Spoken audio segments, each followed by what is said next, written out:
soy de Pando, nací en Montevideo en el año 1964. ¿Qué día? Hospital de Clínicas, el 13 de marzo. Mirá vos. Después viví mis primeros 2 años y medio en Instrucciones. De allí fuimos uno de los primeros pobladores de la ciudad, hoy ciudad de Barros Blancos. Mi papá y mi mamá fueron y hicieron su casita. ¿En qué punto de Barros Blancos? Ilíada, kilómetro 28, Sí. en donde era una zona textil. Factiblemente mucha gente no lo recuerde, pero allí en camino Vega Helguera hubo, si la memoria no me falla, 14, 15 fábricas textiles. Todas textiles. O sea, era un polo de la industria textil. Exactamente. Porque ¿cómo se constituía ese barrio? Que vos aún retengas en la memoria. Mucha chacra también, ¿no? Sí, había gente que se dedicaba a eso. Y después industria, fábrica. Sí. Eran todas fábricas. La escuela número 151, una escuela rural a la cual asistí. Y después la gran mayoría eran obreros. ¿A qué se dedicaban tus padres? ¿Qué hacía tu madre? ¿Qué hacía tu padre? Mi papá tenía una fundición de bronce. Cuando tú asocias bronce, estás asociando al pomo de la puerta, por ejemplo. En aquel entonces hacía ceniceros, crucifijos, que se utilizaba mucho, todas las cruces, Jesús mismo en bronce, que ves en los cementerios. Bueno, la gran mayoría era fabricación de mi papá y de mi tío. A los dos italianos, los dos calabreses, los dos tenían fundición de bronce. Y bueno, a eso se dedicaba mi papá. Todo un tema, ¿no? Porque sí, claro. El manejo de los materiales, los moldes, la temperatura. Y todo artesanal. ¿Y qué recordás de ese taller? ¿Recordás algo? Sí, claro. Recuerdo que pisoteábamos la tierra tipo arcilla y hacíamos el molde, y en el horno, no me preguntes a qué cantidad de grado, pero fundía el bronce y el calderón del bronce se tiraba sobre la tierra, y ahí el líquido, cuando se solidificaba, quedaba la herramienta o la pieza en bruto. Después se pulía, y bueno, todo ese trabajo lo hacía mi padre. Ahí en algunas ocasiones, siendo muy niño, le daba una mano. ¿Ah, sí? ¿Ayudabas, colaborabas? Sí. ¿Y tu mamá qué hacía? Ama de casa, siempre fue ama de casa. ¿Hijo único, hermanos? No, somos 4 hermanos. Lamentablemente, acá hay que decirlo, por cuestiones que sufrió nuestro país, la familia se partió, porque en el 73 mis abuelos, toda mi parentela es italiana, mis abuelos se enteraron de la situación que estaba viviendo el país y, sin preguntar, al menos esa es la historia que yo sé, mandan los pasajes, y mi padre, que hacía mucho tiempo que no veía a su familia, no dudó 2 segundos. Mal vendió lo que había hecho con sacrificio y partimos todos en un barco, 17 días, hacia Italia. Y allí nos fuimos. Entonces, hoy en día los 4 hermanos, 2 se quedaron por allá, ida y venidas, ¿verdad? Mi madre también se fue, volvió, mi padre se fue, volvió. Pero hoy en día 2 de mis hermanos, uno está en el sur de Italia y el otro está en el norte, y el más chiquito está en Barros Blancos, el más chiquito, imagínate qué edad tiene, y yo estoy acá en Pando. Me adoptó Pando el día que me casé, ¿no? A ver, pero te hablas con ellos, o sea... Sí, por supuesto. Sí. Inclusive tengo parientes. Hace muy poco con Jané cumplí tarde la promesa de ir a visitar a mis abuelos, porque yo estuve 3 años y medio siendo niño, ¿no? Me fui a los 11 y volví a los 15. Allí prometí a mis abuelos que iba a volver algún día, y lamentablemente volví, pero tarde, y volvimos en el año 19, y allí todavía tengo una cantidad de primos, tíos vivos, tías vivas. Es hermoso, sinceramente. Luego de muchos años decir que tuve el placer y el gusto de estar en Italia por culpa de aquella época que mal pasamos todos, porque nos afectó absolutamente a todos los que estuvimos en la década del 70, pero hoy en día puedo decir que conocí el pueblito de mis padres y lo disfruté. Escuela 151, que Sí, vive señor. y lucha, Sí, y señor. es como salir del tiempo, es como ir un viaje hacia atrás en esa escuela. Hermoso. Hace poco estuve, de hecho, y ¿qué recordás de la infancia? Y allí aprendí, como tantos compañeros, a fomentar la huerta. Nos enseñaban cómo plantar. Nosotros plantábamos tomate, cebollas, lechugas, berenjenas, pepinos, melones, y también jugábamos al fútbol. Comíamos allí. Allí compartimos mucho con la gurizada, ¿no? Es decir, la mesa bien grande. De allí, ¿Hay alguna maestra que recuerdes? sinceramente, no. Y te digo más, es decir, es un bloqueo que hice, porque yo cuando pasé a sexto no terminé la escuela acá. Entonces ahí se me bloqueó. Te cuento una que no la vas a creer. Es decir, yo cuando me voy para Italia, me olvido el idioma español, totalmente. Cuando vuelvo, si tú te encontrás con algunos compañeros del liceo de aquel entonces, a mí el alias es Tano. Cuando yo volví, no hablaba una sola palabra en español. Bloqueo total. Tuve que reaprender el idioma español. No solamente tuve que reaprender, tuve que dar varios exámenes para que se me fuera posible el ingreso al Liceo Brause. ¿Cómo eras vos siendo chico? ¿Eras un tipo aplicado? ¿Te gustaba estudiar? ¿No te gustaba estudiar? ¿Era fatal?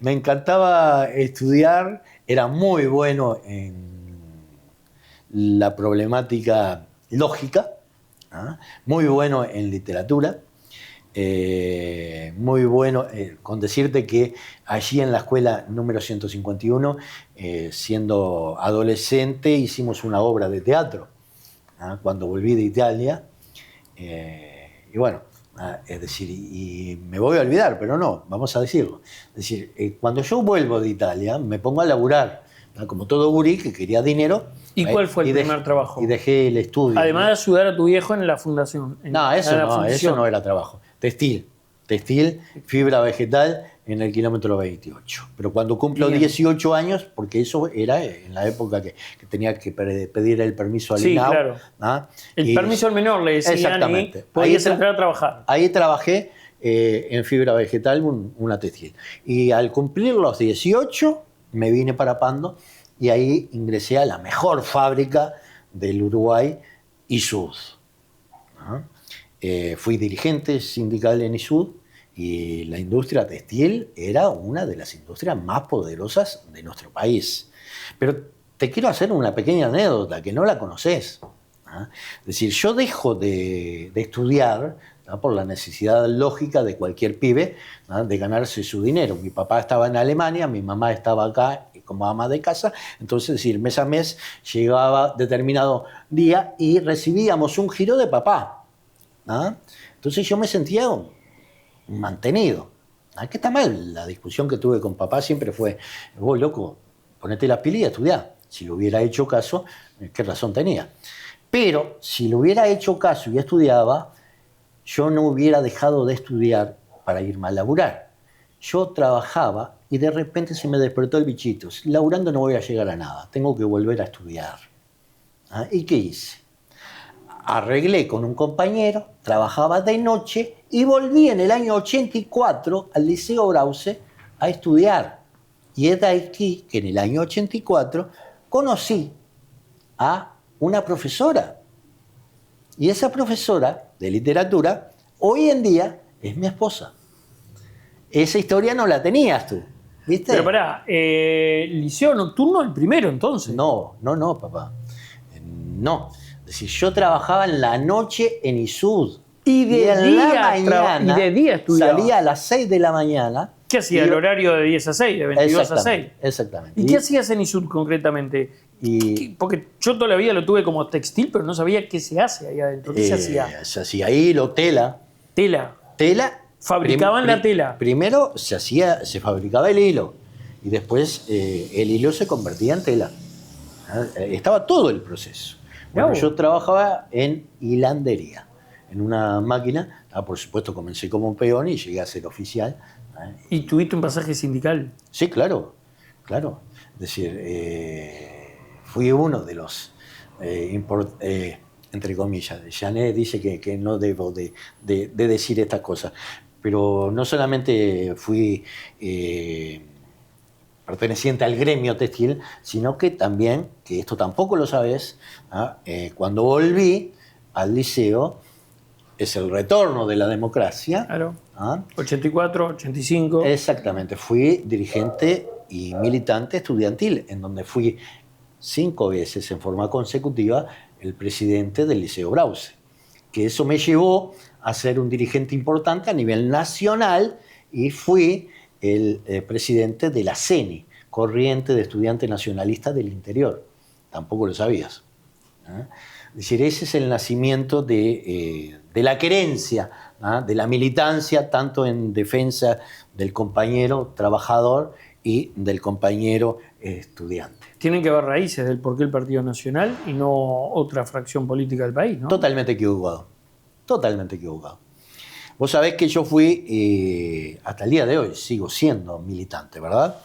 Pertenecí a CEP, pertenecí al PCNT y mis padres eran italianos. Mis padres nunca votaron. Mis padres huyeron de la Segunda Guerra Mundial y cayeron aquí al paisito. Y cuando yo empecé a razonar, a ver lo que pasaba en el país, cuando volví de Italia, de un exilio, llámalo político, comercial, pero un exilio al fin, volví y todavía estábamos en dictadura. Yo estaba rodeado de compañeros militantes frentamplistas. Mis padres jamás habían votado. ¿Y qué te cautivó del Partido Nacional? Sencillo, no entendía cómo podía ser que un dirigente de la talla de Wilson Ferreira estuviera preso y un dirigente de la talla como Líber Seregni fuera liberado. No entendía el pacto del Club Naval, entonces me senté y me puse a leer absolutamente todos los programas y había cosas que no me cerraban y no me cierran hasta el día de hoy. Yo soy del Partido Nacional porque conocí a Wilson, porque vi... O sea, lo que te atrajo fue la figura de Wilson. No solamente la figura de Wilson, sino la forma de la salida de la dictadura, del pacto del Club Naval, a mí me marcó. Yo era uno de los tantos frentamplistas que vos veías en la calle militando. Vos me veías y decías, este tipo es frentamplista. Pues no. Y en aquel entonces, los compañeros frentamplistas, un día, yo estaba en la sede, ahí en la plaza de Pando, la sede central del Frente Amplio, y pasa una manifestación de los blancos reclamando la liberación de Wilson para que participara de las elecciones.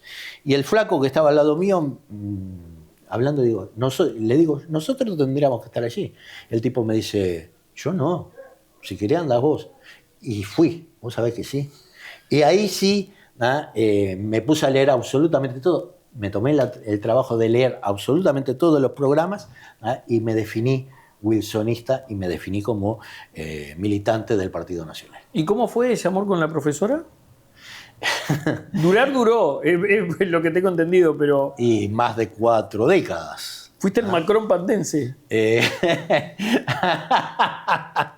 La diferencia es poca, de edad. Sí. Yo cuando retomo el liceo tenía claro, porque apenas antes se daba 20 años. eso además, ¿no? Muy jovencita habían profesora. Sí, cosa que a mí no me pasó. Sí, Janet comenzó, si no mal recuerdo, con 20 años a dar clase. Pero el hecho es que ella tenía 22 años y yo tenía 19 cuando ingresamos y nos conocimos en el Brause. Ella era mi profesora. A los días yo cumplo 20, el 13 de marzo. Y bueno, me llamó la atención la forma de dar clase, la forma la tempestad que era en aquel entonces y lo sigue siendo. Y bueno, me metí en la cabeza, esta es la señora que va a ser la madre de mis hijas, y así fue. Logré convencerla, porque es el primer caso, no el único, pero el primer caso de estudiante varón con profesora. Hay otros casos anteriores de profesores con alumnas. ¿Cómo era aquel Brause? ¿Te acordás? Yo me lo imagino en un esplendor, ¿no? Si hoy, a pesar de los avatares, sigue siendo un gran liceo, aquel Brause sería fantástico, ¿no? ¿Me estás hablando antes o después de la dictadura? Son dos cosas diferentes. Cuando vos llegaste, el después. El después fue una ebullición a nivel nacional, ¿no? Nosotros teníamos, para que tengas una idea, asambleas de más de 500 gurises. ¿Vos te imaginas el patio del Brause en donde estaba lleno totalmente? Y esas eran nuestras asambleas. Un patio que además, capaz que hoy muchos de los que nos están viendo y escuchando lo identifican con el gimnasio. Sin el gimnasio. No. Patio. Exacto. El gimnasio no existía.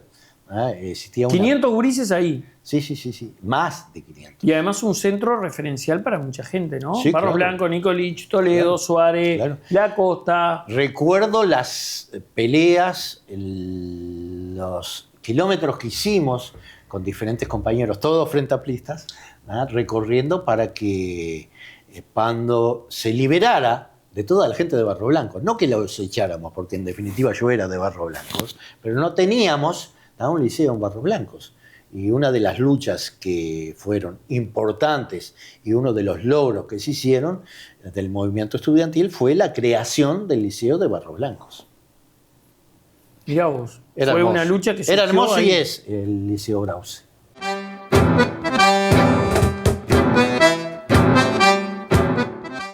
¿Miedo a conducir? Olvídate. En Autoescuela Avenida enseñamos más que a conducir. Formamos conductores responsables y seguros. Clases de auto, moto y camión.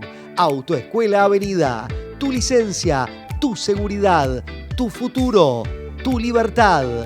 Autoescuela Avenida. Tu camino empieza acá. Te esperamos. Teléfonos 099-005858 o 092-610-900. Seguinos en Instagram, Autoescuela Avenida_UI. Estamos en Continuación Wilson Ferreira 1302, frente a la pista donde se realizan las pruebas prácticas. Si este edificio hablara, contaría historias llenas de confianza y crecimiento.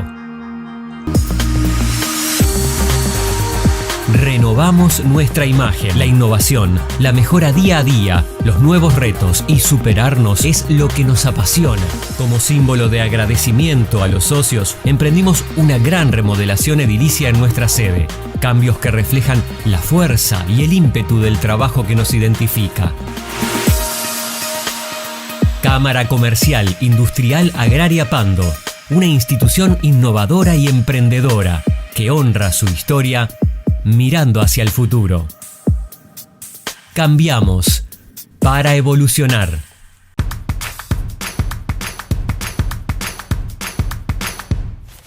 Hacé tu pedido semanal en Pastas Macare. Te llevamos las pastas a tu casa para que siempre tengas algo rico, saludable y fácil de cocinar. Pedidos al 2-292-2141 o por WhatsApp al 099-922-141. Hacé tu pedido para toda la semana. Tené en tu casa pastas frescas listas para disfrutar.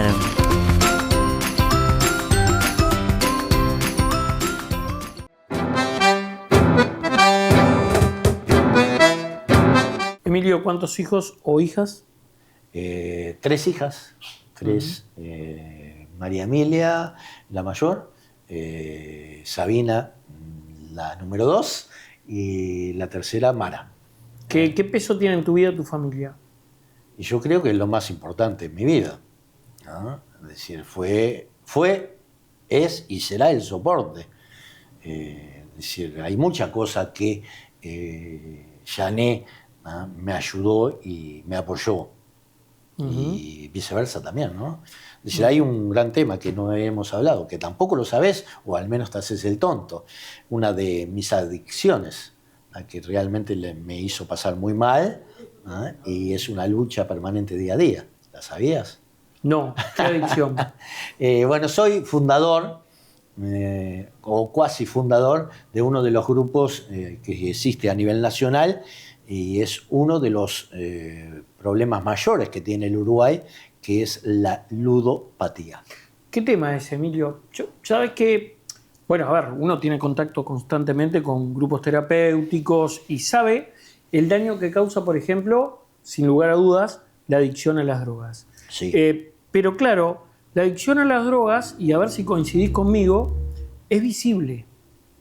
Esta es invisible. Esto no, es invisible, pero además es más jorobado aún, porque es no solo invisible, es legal.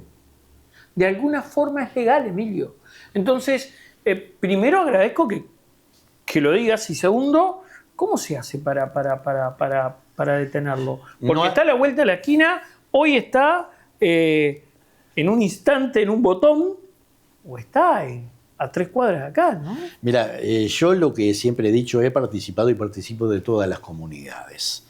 Las adicciones son todas terribles y todas tienen 3 terminales, ¿no? Que una es la locura, que todos los que estamos en una adicción en algún momento pasamos por algún tiempo de locura, la prisión y la muerte. Y hoy en día le estamos agregando otra más, que es la situación de calle. ¿Ah? Como tú bien lo decías, el alcohólico lo ves a la legua porque viene caminando y se viene tambaleando. Te acercas a él y lo olfateás, y te das cuenta que realmente ha bebido. El que consume drogas químicas también te das cuenta en el deterioro físico, ¿no? Es decir, aquí en Pando lo vemos, chicos y no tan chicos corriendo, yendo a buscar hacia el lugar de venta, el consumo, y lo que decís del juego es realmente invisible y te das cuenta siempre tarde. El entorno siempre te das cuenta tarde. Todos los adictos manipulamos y manipulamos muy bien. Entonces, hablando de fútbol, que tampoco hemos tocado el tema de fútbol y es algo importante en mi vida también, pero vamos a hacer una referencia al juego. Es decir, vos te jugás absolutamente todo, en principio cobraste, en el canal te pagaron y fuiste, pasaste por el kiosco, te hiciste una quiniela, una tómbola, seguís y llegas al casino y liquidás absolutamente todo tu sueldo. Todo. ¿Te pasó? Claro que sí, claro que sí. ¿Así de tan rápido? Sí, por supuesto. ¿De cuestión de horas de cobrar y marchar? Y más también. Y mucho más también. Claro que sí, claro que sí. Hay casos aquí en Pando que terminaron matándose. Hay casos, terminándose. Sí, conocidos, adictos, ¿no? Hay gente que se jugó la casa.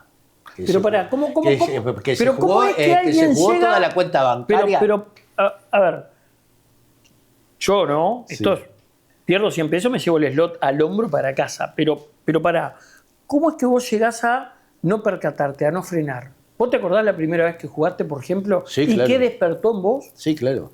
Es decir, pero eso nos retrotraemos a muchísimos años.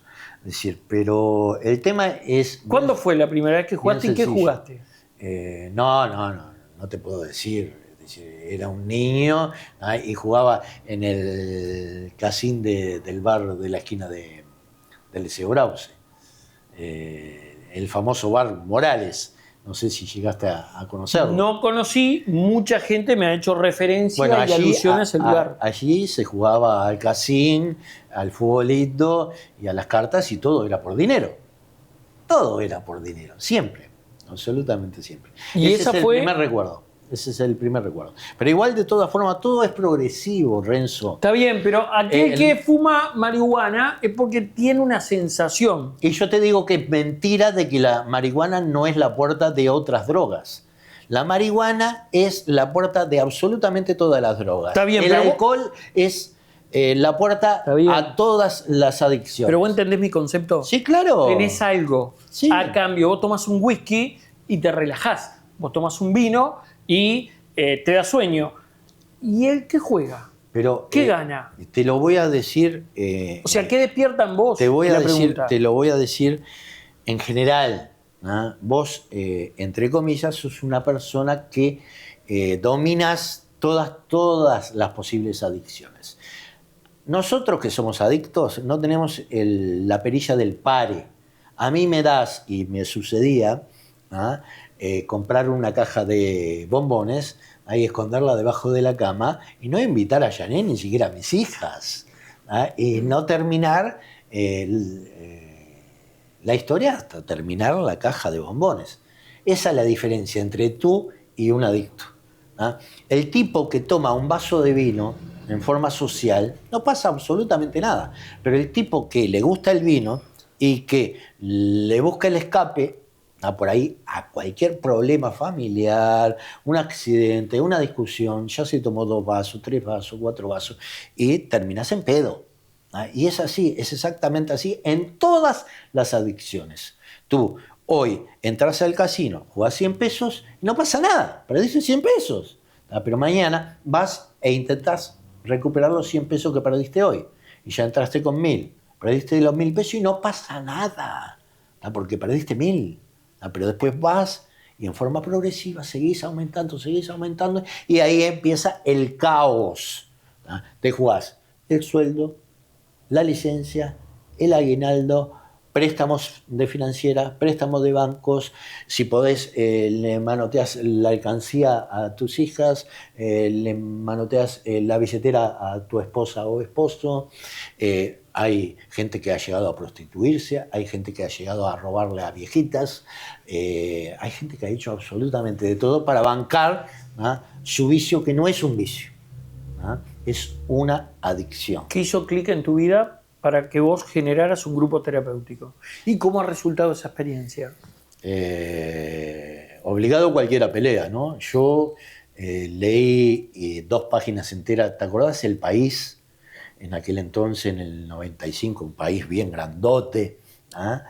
Bueno, se publicó un domingo. Yo, como tantos uruguayos, comprábamos el diario, no solamente los domingos. Y no solamente por el Gallito Luis. Bueno, un domingo compré ese diario y había una página central en donde 2 adictos explicaban la problemática que tenían con el juego.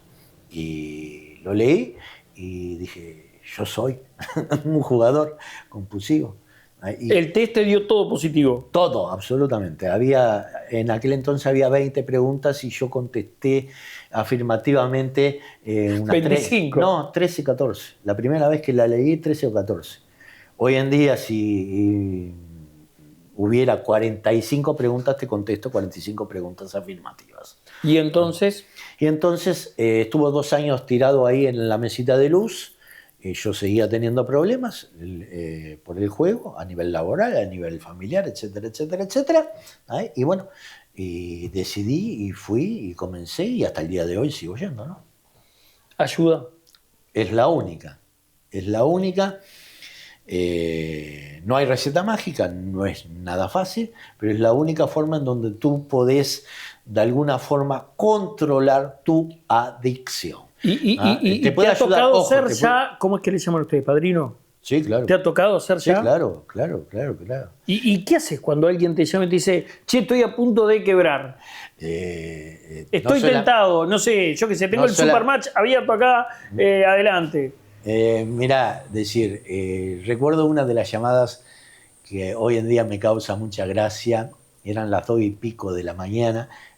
Daba la casualidad de que yo tenía el teléfono de la comunidad y me llaman. Ahí me dicen un gordo de esos, un chef. Y me dicen, mira, Emilio, estoy acá en Pando y estoy a una cuadra de meterme en el casino. ¿Qué hago?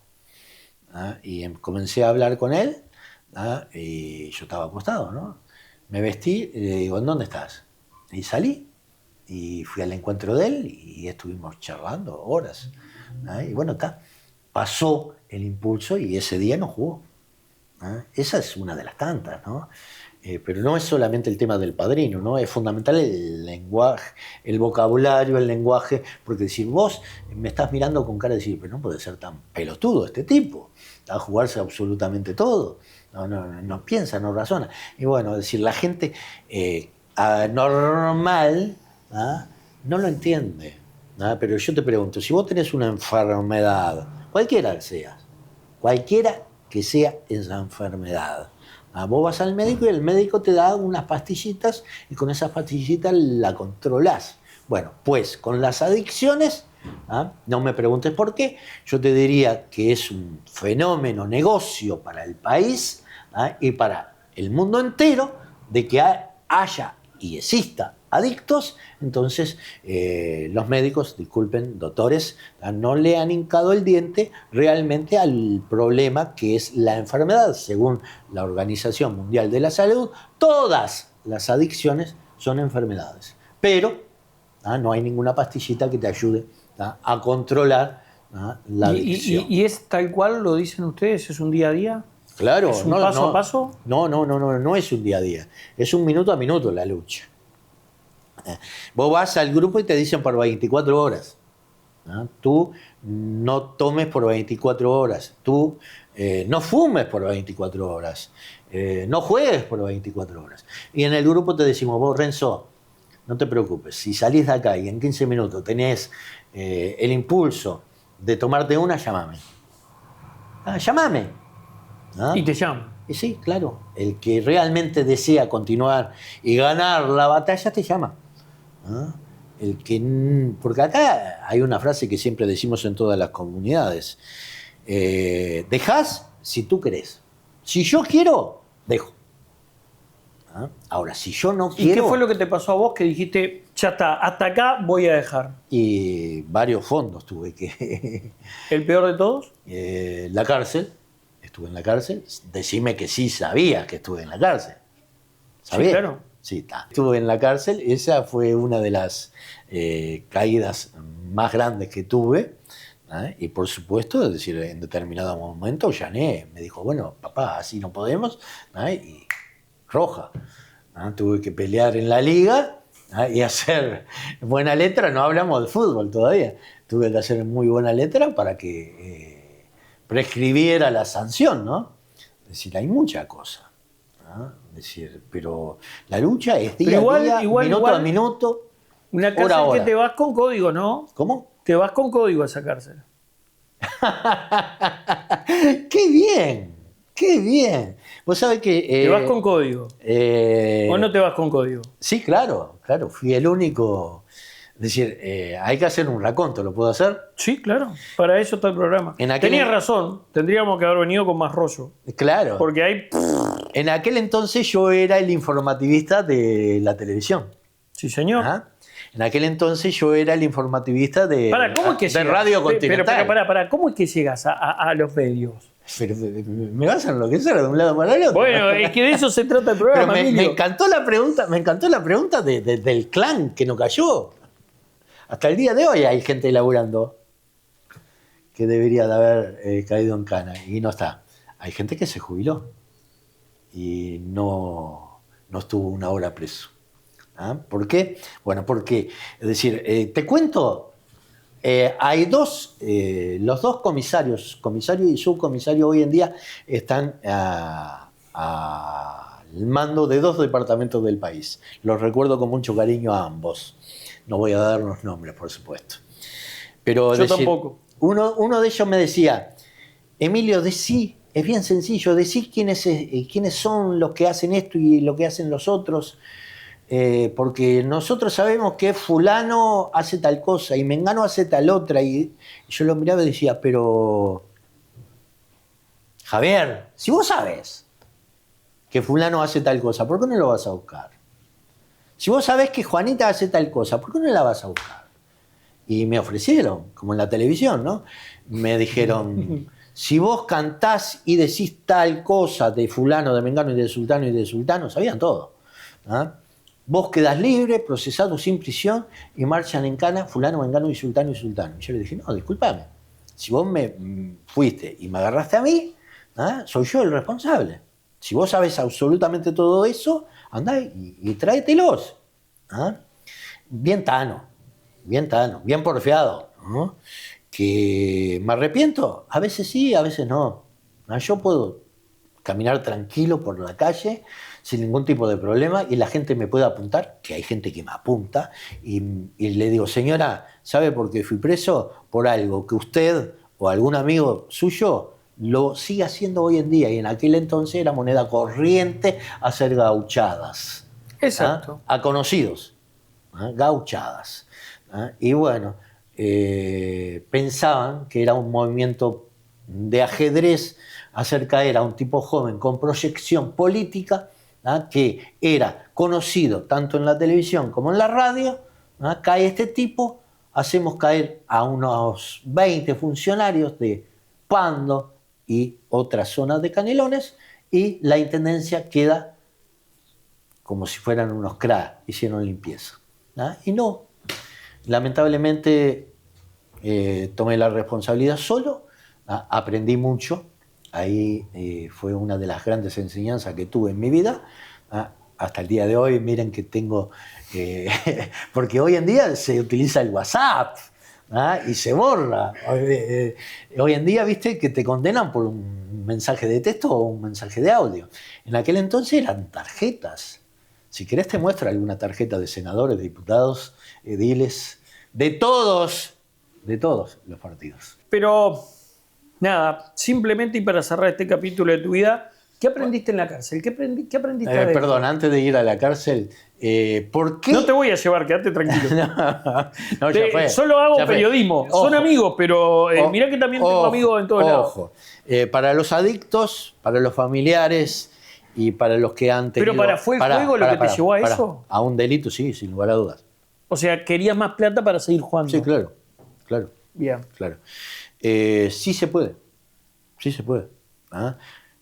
Podés ser adicto y podés salir y controlar tu adicción. Podés caer en cana por un delito y podés salir y rehacer tu vida. Yo salí de la cárcel y al otro día, hablando con Janet, digo, ¿qué hacemos ahora? Porque nos quedamos, no nos mudamos, no nos fuimos a la luna. Y salí un viernes, creo, sábado y domingo me tomé libre. El lunes fui a la radio y hablo con el gerente, y el gerente me dice, le pregunto al gerente, dígame, ¿qué hacemos? Y el gerente me mira y dice, hace así el gerente. ¿Y usted quiere empezar hoy? Digo, y sí. Y comencé la radio ese mismo día. Y hice Radio Continental, FM del Molino, FM del Centro, cable, prensa escrita. ¿Qué fue? Te preguntaba para cerrar el capítulo de la cárcel o de la prisión. ¿Qué fue lo que aprendiste adentro? Primero, ¿qué fue lo que más te impactó? Y segundo, ¿qué fue lo que aprendiste? Es decir, estamos hablando de muchos años atrás. Sí, claro. Eso no quita que sigue siendo muy parecido. Hay tráfico dentro de la cárcel. No, vos sabés que esto te voy a decir que leas que lo leas en un futuro muy cercano. ¿Vas a escribir un libro? ¿En serio? Ya está. ¿De verdad? Sí, ya está, sí. Pero está, el hecho es que caigo como un angelito, porque decir, lamentablemente caí en la noche, y esa noche todo el mundo ya sabía que caía un milico, porque yo era un inspector de tránsito. Entonces caía un milico en cana. Y el recibimiento te podés imaginar cuál fue. Me robaron absolutamente todo, y la pasé muy, pero muy mal esa noche. Al otro día en el recreo, uno de los famosos, porque no es en televisión, sucede acá en nuestro país también, hay gente que manda dentro de la cárcel. En el patio había un gordo, un negro gordo, no un afrodescendiente, un negro gordo, que le decían negro, y él, en forma muy orgullosa, se hacía llamar negro, me llama y me... Vení. ¿Cómo te llamas? Fulano de tal. ¿Vos sos? Digo, sí. ¿Y estás acá? Sí. Y me preguntó, ¿qué te pasó? Me pasó esto. Quédate tranquilo. En 15 minutos, me senté al lado de él, en 15 minutos comenzaron a reaparecer, ¿no?, pertenencias, ¿no?, de toda la cárcel. Por supuesto, había cosas que ya habían traficado para afuera, ¿no? Las cosas de mayor valor ya estaban afuera, ¿no?, o en posesión, dicho y hecho, del gremio que maneja la cárcel, ¿no?, que no es solamente los presos.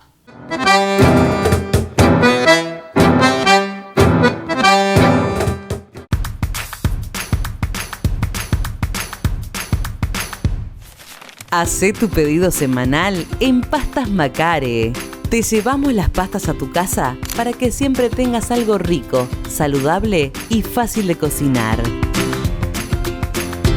Pedidos al 2-292-2141 o por WhatsApp al 099-922-141.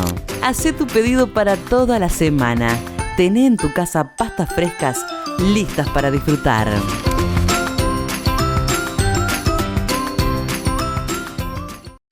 Si este edificio hablara, contaría historias llenas de confianza y crecimiento.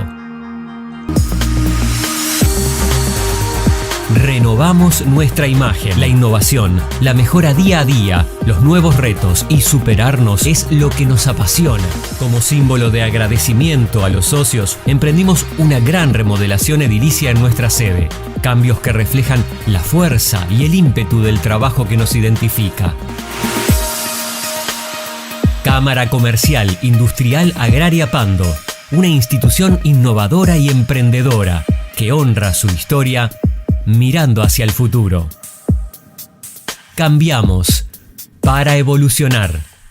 ¿Miedo a conducir? Olvídate. En Autoescuela Avenida enseñamos más que a conducir. Formamos conductores responsables y seguros. Clases de auto, moto y camión. Autoescuela Avenida. Tu licencia, tu seguridad, tu futuro, tu libertad. Autoescuela Avenida. Tu camino empieza acá. Te esperamos. Teléfonos 099-005858 o 092-610-900. Seguinos en Instagram, Autoescuela Avenida_UI. Estamos en continuación Wilson Ferreira 1302, frente a la pista donde se realizan las pruebas prácticas.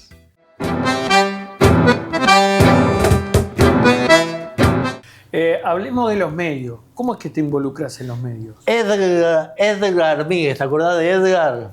El pelado. El pelado. Yo te conté el tema de la militancia estudiantil, militancia laboral, textil. Entonces decir... Un hincha bárbaro del Partido Nacional, el amigo Edgar. Sí, claro. Edgar Armíguez tenía el fútbol en la FM del Molino y estábamos en campaña electoral por la Patria, en las internas de Por la Patria, y me dice, ¿no te animás a hacer un micro chiquito antes del fútbol? Y sí, claro, ¿cómo no me voy a animar? Por la Patria, para aquellos que no lo saben, sector wilsonista. Sí, por supuesto. Digo, no todo el mundo sabe. Sí, por sí. La Patria, sector claro, wilsonista. Hoy en día no. Se ha desfigurado tanto. Pero ¿y vos qué hacías? Yo concretamente. Concretamente, los domingos, 15 minutos antes del comienzo de la transmisión deportiva, iba y los micrófonos abrían y difundía la cuestión política partidaria del Partido Nacional, específicamente del Movimiento por la Patria. Ahí comenzó mi actividad en lo que tiene que ver con la radio, que me encantó, por supuesto. Es decir, yo ya tenía una preparación a nivel gremial, a nivel estudiantil. Yo fui representante de ASEP. Me votaron absolutamente todos. ¿Lo recuerdan, muchachos? Gente del MPP, gente del Partido Comunista. porque era uno que tenía que representar al Liceo Brause, y ese uno fui yo, elegido por todos los compañeros que en aquel entonces el único enemigo que teníamos era uno solo, y era común a todos, que era la dictadura, ¿no? O sea que vos venías en práctica de cómo dirigirte a la gente, de cómo llegar, claro. Y eso te ayudó mucho. Sí, sí, claro. Arrancaste ahí en ese micro, ¿y después? Y después comencé con Antes Era Peor, un programa que abarcó toda la mañana de FM del Molino. Buen nombre, Antes Era Peor. Exacto. Te quiero decir. Exactamente. Buen Allí trabajaron unos cuantos, ¿no? Leonardo Bolaño, Fernando Martínez. Mirá vos, el Leo Bolaño, Fernando Martínez Casela, el Exacto. futuro relator, estás hablando, ¿no? Exacto. ¿Qué más? Uno que relata hoy en día, el relator de... No me digas González Márquez. Claro, el relator Me trabajó con jodés. nosotros. El relator de Del Sol. Sí, señor, sí. El Yo señor sabía que había relator. tenido un pasaje, pero no. Sí, estuvo Mirá, acá relatando Fútbol Sala. Sí, claro. González Márquez. Claro, y no solamente él, hubo otros que se iniciaron con nosotros en FM del Molino, ¿no? Bueno, y arrancaste No con recuerdo esas los nombres transmisiones. y tampoco vale la pena recordarlos. A ver, algunos. arrancaste en esas transmisiones. ¿Y después? Y después estuve toda la mañana a cargo de FM del Molino. Después estuve a cargo toda la radio continental a nivel comercial. Supongo que también lo sabés, que en el año 2006 ganamos el Gaucho de Oro al mejor periodístico del interior. Con ese programa. Sí. El Antes Era Peor. No. Al pie de la letra. Al pie de la letra. El informativo. En Continental. El periodístico e informativo en Continental, sí. Un equipo, ¿no? No estamos hablando de Emilio Caruso, ¿no? Se entiende. ¿No? ¿Y en el cable cómo es la participación, Emilio? En el cable, Edgar era el director, y bueno, como trabajaba en la FM, y vos sabés cómo es la historia, ¿no? Nada que ver con hoy en día. Es decir, en aquel entonces, si vos tenías la facilidad de enfrentarte a un micrófono, a una cámara, y tenías la posibilidad de vender algún aviso, ya tenías un programa. Bueno, yo fui, entre comillas, el responsable de toda la mañana de la FM, en comillas, el responsable de toda la programación de Radio Continental, y ahí Edgar me dijo, oh, papá, sos un diamante en bruto. Y algo de razón tenía. Lo de bruto, sobre todo. Sí, y ahí es que te insertás. Ahí comenzamos. Y bueno, había una pareja haciendo el informativo, tuvieron problema con el dueño de aquella época, ¿no? Y se quedaron sin informativista. Y vino el dueño de aquella época, más Edgar Míguez, me plantearon, ¿te animás a hacerlo? Y, ¿cómo no? Y allí comencé y hice el informativo de Canal 6. Claro. Daniel Gallegos era el dueño de aquella época, ¿o no? Sí, Daniel Gallegos, ¿no? Sí. Claro. Ah, bien, no. A ver, haces el informativo y después, ¿qué pasa con tu vida? ¿En qué sentido? ¿Qué seguís haciendo? ¿En la televisión o en la radio? Dejá los medios. Dejo los medios y trabajé como vendedor. Soy vendedor nato. ¿Te gusta eso? Sí, claro. Estudié para ello. ¿Qué fue lo que has vendido en tu vida? Aire, fundamental. Telas, Opa. ropa. Sí. Bronce. Y de todo. Carteles, cartelería, vía pública. Claro. Es decir, avisos publicitarios a montones. ¿Qué tiene que tener un buen vendedor? Ser creíble. En principio, ser creíble. Vos tenés que tener un medio, porque no es lo mismo vender FM del Molino que Radio Continental, o que del Centro, o Radio Ventura. Son 4 radios que te nombré, las 4 de la ciudad, las 4 tienen un potencial diferente. Bueno, yo he vendido para las 4. Fútbol, fuiste entrenador, fuiste jugador. Fui no, soy. Pero pará, campeonaste también en algún momento, ¿o sí, no? claro. Bien, a ver, claro. Contame, fútbol, Es decir, rápidamente. Tengo más perdidas que ganadas como todo el mundo, ¿no? Bueno, está bien. Es bien sencillo. Por lo menos la reconoce, hay gente que no. Pero a ver, ¿cómo Pero papá, llegas al fútbol? En un campeonato juegan 16 equipos, sale campeón 1. Eso significa que 15 son perdedores. Uno de los amigos que tengo, de verdad, me dijo, llegué un día contento a una reunión y me pregunta, ¿cómo saliste? Y yo le dije, por suerte salí segundo. Y el tipo se empezó a matar de la risa. Dice, sos el primero de los perdedores. Y sí, fui el primero de los perdedores, saliendo segundo. Bueno, comencé en Villa Manuela. ¿Pero comenzaste qué? ¿Jugando? No. Ah. Jugando, jugué en Independiente. Jugué en Independiente en el kilómetro 28, ahí hice mis únicos goles en Uruguay, porque también hice goles en Italia. Claro, ahí me podés tranquilamente mentir porque no tengo como... Podés comprobar lo que te digo. Dale. Andá a la Liga Regional del Este, año 2000. Ya que estás picante, ¿cómo hicieron pelota la liga, Sí. No queda nada en esa liga, No voy a hablar de eso. En el año 2000, estás tan picante. año 2000, andá a la Liga Regional del Este, salí campeón en forma invicta, perdón, me voy a corregir. El equipo salió campeón en forma invicta con un promedio de goles, 5 goles y medio por partido. No me creas, anda a la liga, no, te creo. Están los registros. Por supuesto que heredé un equipo que era brutal, sensacional, una cantidad de gente que no voy a nombrar a ninguno porque fija que me voy a olvidar de muchos. Pero pará, tirame por lo menos los más conocidos en esa época.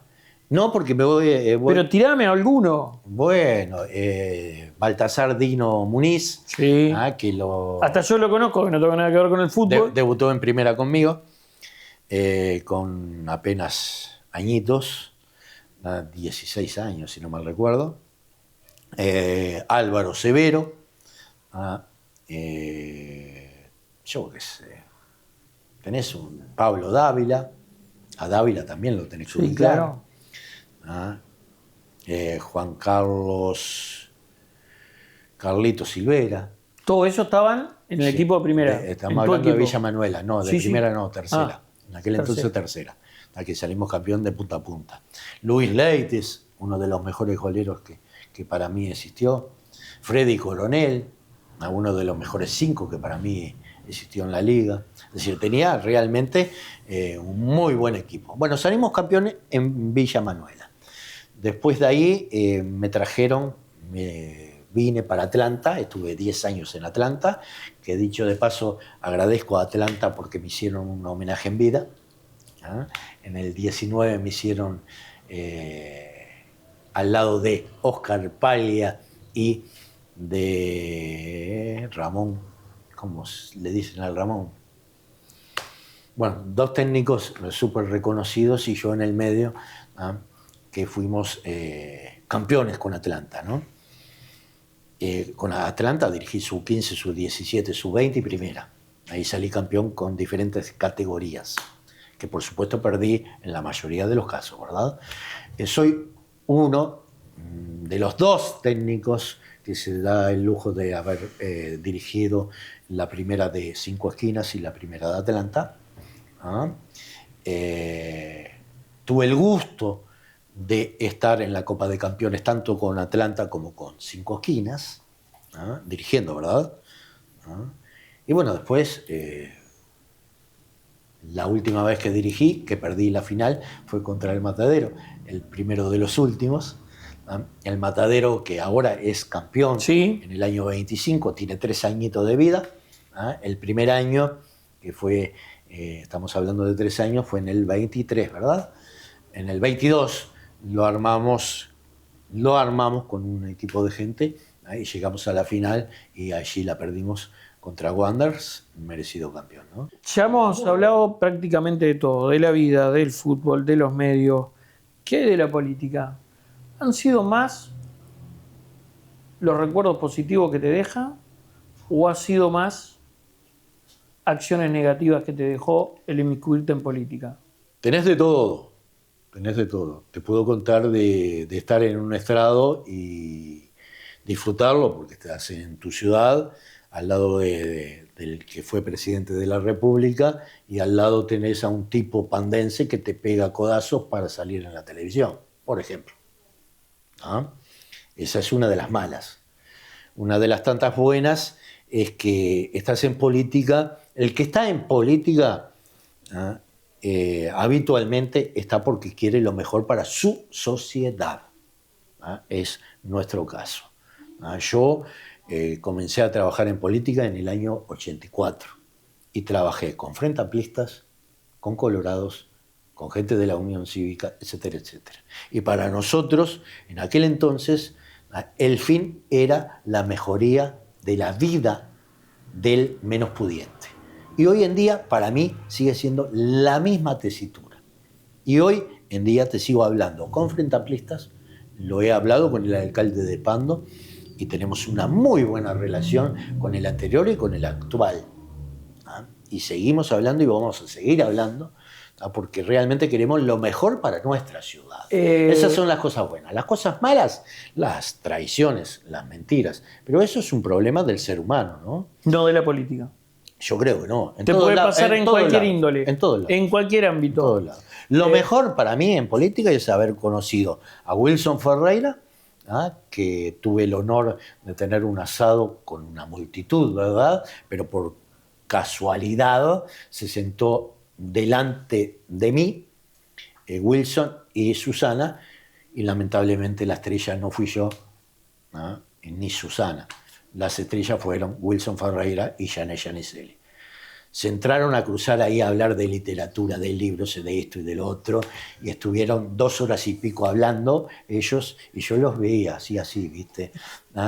Y llegó determinado momento uno de los, si no mal recuerdo, fue Pablo Iturralde, que fue el presidente del partido, que vino en varias oportunidades, y otros vinieron a decirle: vos, Wilson, nos tenemos que ir, vos, Wilson, nos tenemos que ir. Y Wilson, para que estaba, y hablaba con Janet de lo magnífico que era la literatura y lo bueno que era Europa en la enseñanza. Realmente esas anécdotas son impagables. Bueno, y después que tener la relación que tuve y tengo con el presidente Luis Alberto Lacalle Pou, eso también es impagable. ¿Qué aprendiste de la vida hasta el momento, Emilio? ¿O qué te enseñó la vida? Te cambio la pregunta. ¿Qué te enseñó la vida? Que tenés que ser lo más honesto posible, fundamentalmente contigo mismo. Que tenés que saber que decir no es lo más justo. Y ser leal. Fundamentalmente contigo mismo. Después, ser egoísta, y te explico. Primero yo, segundo yo, tercero yo, cuarto yo. ¿Por qué? Si yo estoy bien, me puedo brindar a la gente que quiero, a mi familia, a mi entorno. Cuando yo digo, yo quiero lo mejor para mi barrio, sí soy egoísta. No estoy pensando en el fondo del talar. Estoy pensando en mi cuadra, estoy pensando en mi manzana, estoy pensando en el casco de la ciudad, que hay mucho por hacer. Y después voy ampliando el espectro. Porque tuve un profesor que fue diputado, si será generoso este país, que me dijo: los grandes problemas se resuelven resolviendo los pequeños problemas. La sumatoria de la resolución de aquellos problemas pequeños te llevan a la solución de los problemas grandes. ¿Y qué le pedís a la vida hoy? Vivir de la mejor forma posible y sin grandes problemas. De que tengo sueños, todavía tengo sueños. ¿Cuáles? Lo voy a seguir cumpliendo, ¿no? ¿Cuáles? Y volver a dirigir y ser campeón nuevamente. vivir en la playa, que tenemos una costa hermosa, que supongo que lo voy a hacer, y sumar absolutamente en todo.